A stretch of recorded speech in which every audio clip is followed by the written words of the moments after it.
एक धनवान मनुष्य था जो बैंजनी कपड़े और मलमल पहनता और प्रतिदिन सुख विलास और धूमधाम के साथ रहता था। और लाजर नाम का एक कंगाल घावों से भरा हुआ उसकी डेवली पर छोड़ दिया जाता था। और वह चाहता था कि धनवान की मेज पर की जूठन से अपना पेट भरे, वरन कुत्ते भी आकर उसके घावों को चाटते थे। और ऐसा हुआ कि वह कंगाल मर गया और स्वर्गदूतों ने उसे लेकर इब्राहिम की गोद में पहुंचाया, और वह धनवान भी मरा और गाड़ा गया।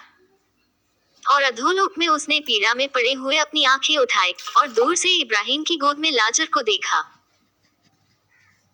और उसने पुकार कर कहा, हे पिता इब्राहिम, मुझ पर दया करके लाजर को भेज दे, ताकि वह अपनी उंगली का सिरा पानी में भिगोकर मेरी जीभ को ठंडी करे, क्योंकि मैं इस ज्वाला में तड़प रहा हूँ। परंतु इब्राहिम ने कहा, हे पुत्र, स्मरण कर कि तू अपने जीवन में अच्छी वस्तुएं ले चुका है, और वैसे ही लाजर बुरी वस्तुएं, परंतु अब वह यहाँ शांति पा रहा है और तू तड़प रहा है।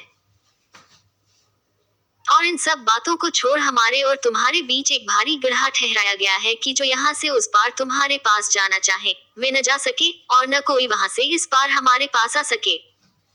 उसने कहा, तो हे पिता, मैं तुझसे विनती करता हूँ कि तू उसे मेरे पिता के घर भेज, क्योंकि मेरे 5 भाई हैं। वह उनके सामने इन बातों की गवाही दे, ऐसा न हो कि वे भी इस पीड़ा की जगह में आए।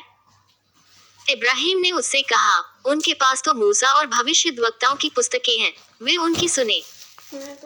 उसने कहा, नहीं हे पिता इब्राहिम, पर यदि कोई मरे हुए में से उनके पास जाए तो वे मन फिराएंगे।